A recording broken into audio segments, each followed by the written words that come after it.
Well, hello and good evening, and thanks for joining me here on this live stream. It's good to be back for our weekly share on healing chronic pain. Now, today's subject is back to writing to heal pain. Now, the reason I said that is because it's one of the things that I frequently find with patients is they maybe start to write after I advise them to, but they stop because in our culture we don't really write too much these days. So I thought it would be a great subject to bring up and to highlight, if you've got chronic pain, it's really important to be writing on a daily basis because it's a therapeutic tool. It's a somatic-based treatment, which means it's a body awareness or body-focused treatment, and where the signals come from the hand, the arm, the head, or the brain, as well as the heart, and it sends signals up through the nervous system to the brain and the limbic system, which is controlling pain and can start to somehow change the programming and therefore help you on that journey. So, the writing or expressive writing has been around for about 35 years. The main writer on the subject is Jamie Pennybaker from Texas. I just recently listened to another book of his, and it's called Opening Up by Writing It Down. Great book if you want to dive more into the science of this and the research behind it. But Jamie and a co-author did a great job in highlighting many of the issues around writing and the ways to do it. So, one tip I would say from the book that's new to me in the last 6 months or so since reading this book is the value, in addition to paper and pen, which is my favorite tip for people to get that paper and pen out and to start writing their thoughts and ideas down on paper. But it's okay to use voice. If you've got your phone and you're recording into it, record it. And even talking makes some sense to the brain and therefore help in our thought process as we go through difficult situations. Another approach is using typing or text messaging or iPads or computers. So you're typing away and again making sense of what is going on. So why do we write? Well, our lives are chaotic, let's face it. There's maybe some times in our life that's peace and tranquility and things are going great, but if that is happening, chaos is on its way because it seems to be a cycle between order and chaos and order and chaos. And we all have challenges to deal with. Some are huge, some are less intense, but all of us, if we're human on this planet, we're dealing with issues. So writing them down is a really good idea. So if you've got one of these issues, my recommendation to start with is to write in third person about a subject. So say your dog had an illness and it really was devastating. Well, instead of saying, yeah, my dog had an illness and I took it to the vet and the vet said this and we did that, you would write it in third person. So for example, he took the dog to the vet and the vet said this, etc., etc. So you're distancing yourself from the story and your mind and brain gets disconnected from the story. So it's like you're writing about a friend or somebody else. And somehow that is a therapeutic avenue to writing. And if you are going to do that, then my recommendation is to change the ending of the story. It's a story after all, okay? So the dog got better, or whatever happened in the story in real life, you can change it. And you're not lying, you're just creating a story. And just like all good movies, we need a good ending, and that's what we're doing here. So writing about challenges in third person is a great way to offload the stress that's going on. One thing that does happen when we have stress is that the memory is affected, the learning is affected in the limbic system, and it's like a gap appears, especially if we're thinking about past traumas. We go into a freeze or a fight-flight response, and that freeze state literally blanks out memories, and therefore your memory of the story of what happened in your life can be fragmented.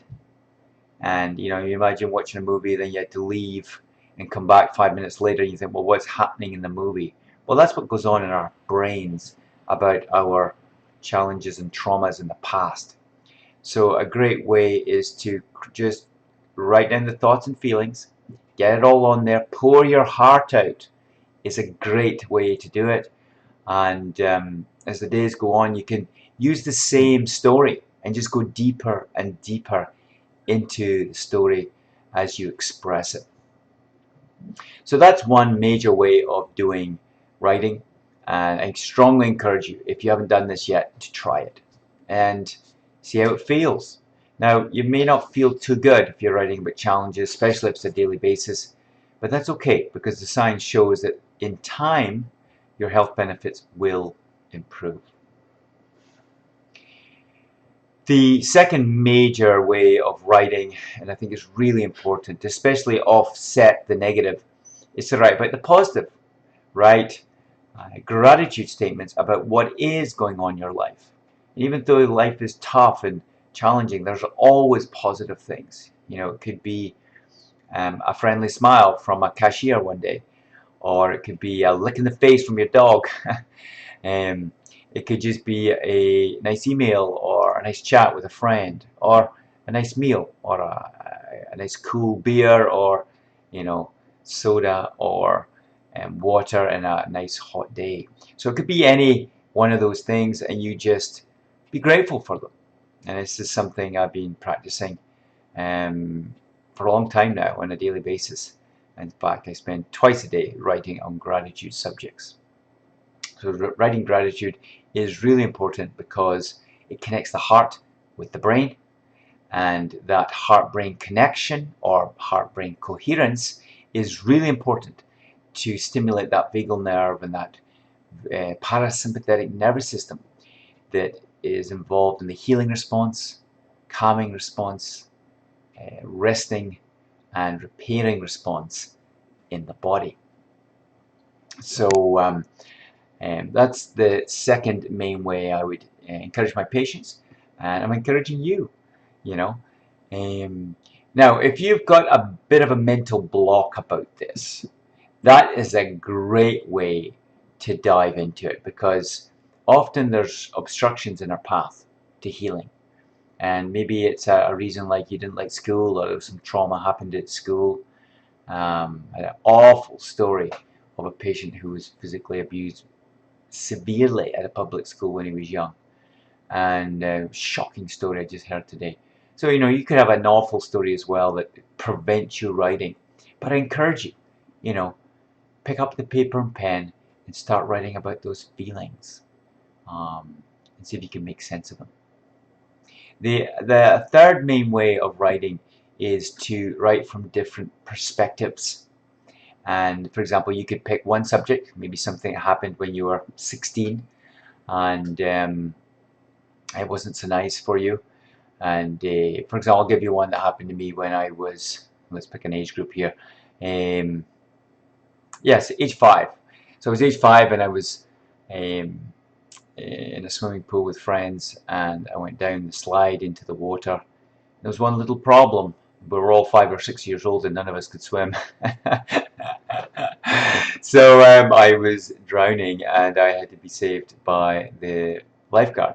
So you could take a situation like that, or anyone that's particular to yourself, and write from different perspectives. So if I was writing from a 5-year-old perspective and I was in fear of dying, you could write like that and just get all those feelings out, and I was choking and I was sinking under the water and I thought my life was going to end, and then the nice lifeguard came along and saved my life. So you could write from that perspective, and then you could go forward in time and jump forward 10 years time, and for me it would be, right, I'm 10 years older, I'm now 16, I'm a national level swimmer competing in the national level championship finals.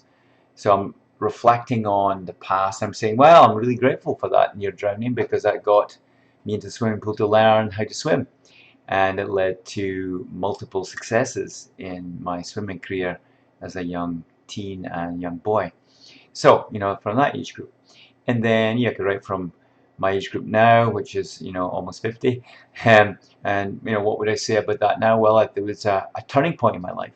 It was a very significant point in my life, because not only did my competitive swimming help me with physical health, but it helped me learn tenacity. It helped me learn commitment, to set goals, to become determined, and never to give up. And those skills, I think, are the main reason why I got through med school, or got into med school, and because of my swimming, and because, potentially, because of my near drowning experience. And then, you know, I could think when I'm 70 or 80 years old and reflect and say, I've got a grandchild who doesn't want to swim. So I'm writing from the perspective of being a grandparent and talking about my grandchild in that situation. So here are 4 different situations that I could write about from different time perspectives.